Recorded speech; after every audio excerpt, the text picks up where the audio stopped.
నిత్య నిజాలు చెప్పే భారత్ ఎన్బి టీవీకి స్వాగతం. నేను మీ జేకే. మిత్రులారా, దయచేసి ఎక్కడ స్కిప్ చేయబాకండి. ఈరోజు ఈ విషయాన్ని మీకు తెలియాలంటే చివరిదాకా చూడాల్సిందే. ఎందుకంటే ఇది ఒక ప్రత్యేకం అంతే. మీరు వీలైతే సబ్స్క్రైబ్ చేయండి, లేకపోతే షేర్ చేయండి. ఈరోజు విషయం ఏంటయ్యా అంటే మహారాష్ట్రలో ఎన్నికలు. నిజమేనండి, మహారాష్ట్రలో ఎన్నికలు ఏంటి? 20 ఏళ్ళ జమినీ ఎన్నికలు జరుగుతున్నాయి. మరి ఇప్పుడు మళ్ళా ఎన్నికలు ఏమిటి? 2 సంవత్సరాలే కదా సీఎం అయ్యి, మళ్ళా ఇప్పుడు ఎన్నికలు ఏంటి అంటారు. జమినీ ఎన్నికలు ఇంకా ఆమోదం పొందాల్సింది ఉంది. ఇప్పటికే బీజేపీ 12 రాష్ట్రాల్లో ప్రభుత్వం పాలిస్తుంది.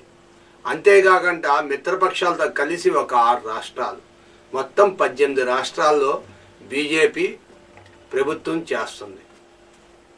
అంతేకాకుండా మన మోదీ గారు 3వ సారి ప్రధాని అవ్వడంతో మంచి కసిలో ఉన్నారు.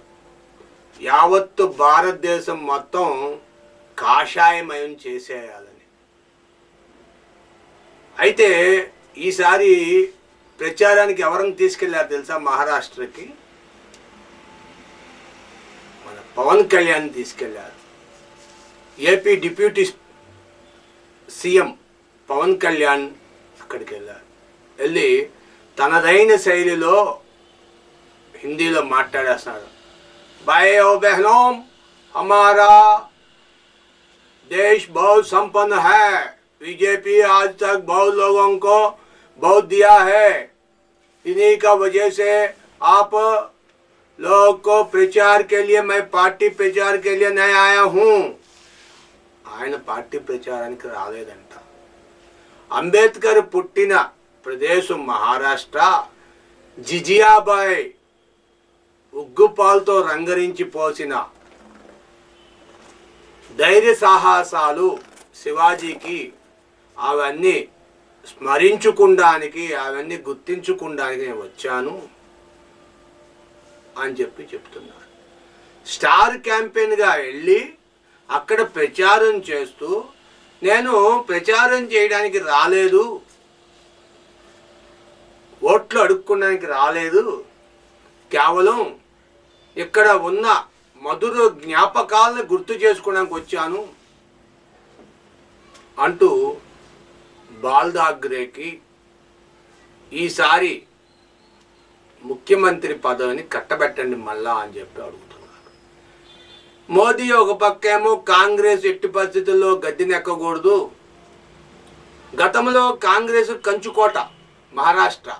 అలాంటి చోట బీజేపీ, బాల్ ఠాక్రే వీళ్ళందరూ కలిసి కూటమిలా తయారయ్యి శివసేన, జనసేన, టీడీపీ, ఇక్కడ మన రాష్ట్రంలో టీడీపీ, జనసేన, అటు బీజేపీ కలిపి చేస్తే దేశం మొత్తంలో అనేక రకాల పార్టీలతో లింకులు పెట్టుకొని అమిత్ షా, నితిన్ గడ్కరీ వీళ్ళందరూ కూడా అన్ని పార్టీలతో లింకులు పెట్టుకొని అధికారమే పరమావిధి, అధికారం కోసం మేము ఏ గడ్డినన్నా తింటాం అనే టైపులో, చెప్పకపోయినా ఆ టైప్లో చేస్తున్నారు. అధికారం కోసం అక్కడ ఉన్న ప్రతి అవకాశాన్ని వినియోగించుకోవాలి. మన పవన్ కళ్యాణ్ ఆల్రెడీ చాలా సినిమాలు చేశారు కాబట్టి ఆ సినిమాలు అక్కడ ఆడినాయి కాబట్టి మహారాష్ట్రలో ఆ సినిమాలు ప్రభావంతో నేను స్టార్ క్యాంపెయిన్గా అవుతాను, నేను బీజేపీకి జెండాను మోయకపోయినా బీజేపీ మిత్రుడిని కాబట్టి బీజేపీకి విజయాన్ని చేకూర్చాలి నేను ఎటువంటి పరిస్థితుల్లో అనుకొని బయలుదేరి వెళ్ళాడు. తనదైన శైలిలో ఆయన హిందీలో దంచి కొట్టేస్తున్నాడు, తెలుగులో చెప్తున్నాడు. ఏమండి, మహారాష్ట్రలో తెలుగులో చెప్తే ఎవరికన్నా అర్థం అవుతుందండి? హిందీలో చెప్పాడంటే ఒక అర్థం ఉంది. మీ అందరూ కూడా అంబేద్కర్ పుట్టిన ఈ గడ్డ మీద మీ అందరూ కూడా పేదలకి ఇళ్ళు కట్టించాడు మోదీ గారు. పేదలకి రైతులకి ఏమో అన్ని కోట్లు వేశాడు, రైతులకి ఇన్ని కోట్లు వేశాడు. పేదరికం నిర్మూలన చేస్తున్నాం. ఇవన్నీ బాగానే ఉన్నాయి. దేశానికి సెకండ్ రాజధాని బాంబే. వ్యాపార వర్తకానికి మహారాష్ట్రలో చాలా అంటే చాలా వరకు కూడా చుట్టుపక్కల నుండి, భారతదేశం చుట్టుపక్కల నుండి అనేక మంది మహారాష్ట్ర వెళ్ళి అక్కడ వ్యాపారాలు ఉద్యోగాలు చేస్తూ జీవనాధారం జరిపిస్తున్నారు. మహారాష్ట్రలో ప్రత్యేకత ఏంటంటే లోకల్ ట్రైన్లు ఎక్కడన్నా చూసారో లేదో 3 గంటలు నడుస్తాయండి. లోకల్ ట్రైన్లో నుంచొని పేకలాడతారు. అక్కడ ఉదయాన్నే 5 గంటలకు బయలుదేరితే ఇక్కడ ముంబై రావడానికి వాడికి 10 అవుతుందండి, 11 అవుతుంది, 10 అవుతుంది. అప్పుడు షాపులు తీస్తారు. 11కి షాపులు తీసే సాయంత్రం 5కి క్లోజ్.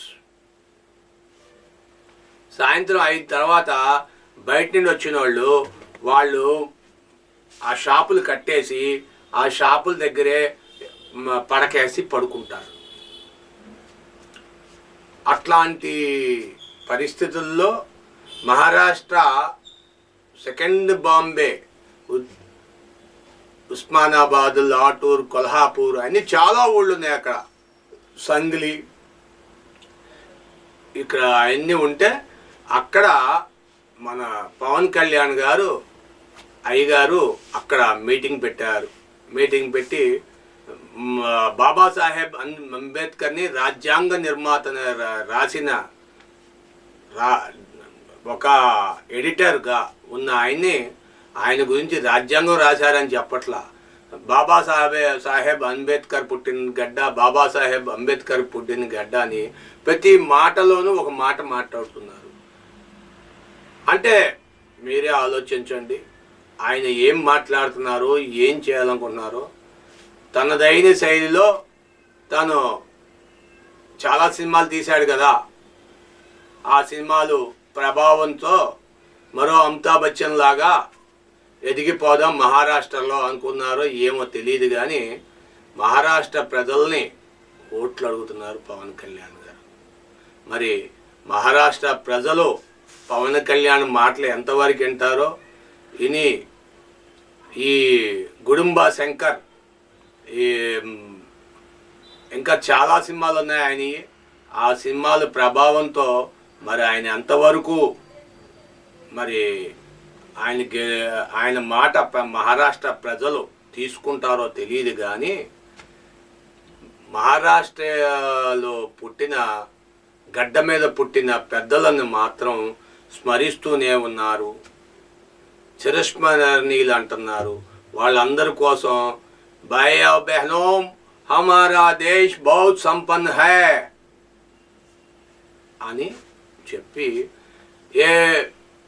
ये कर्म भूमि है, ये कर्म भूमि में अंबेडकर, जिजियाबाई, शिवाजी जैसे बड़े बड़े लोगों इधर पैदा हुआ, ये चरित्र का मूल जगह है అని చెప్పి చాలా అంటే చాలా మాట్లాడుతున్నారు. మరి కాంగ్రెసు ఒక పక్క చేస్తుంటే మరి శివసేన, జనసేన, బీజేపీ అక్కడ ఉన్న మిత్రపక్షాలతో మరి అక్కడ కూడా బీజేపీతో పాటు శివసేన తో పాటు మరి జనసేన కూడా పార్టీలని క్యాండిడేట్లను నుంచోబెడుతుందో లేదో తెలియదు. కానీ మొత్తానికి 288 స్థానాలకి ఎలక్షన్ జరుగుతుంది. వచ్చే నెల మొదటి వారంలో ఎలక్షన్ అయిపోతుంది. మరి ఏం జరుగుతుందో చూడాలి. మీ విలువైన అభిప్రాయాలు కామెంట్ రూపంలో తెలియజేయండి. మీరు 10 మందికి షేర్ చేయండి, లైక్ చేయండి, సబ్స్క్రైబ్ చేసుకోండి. Thank you for watching our channel.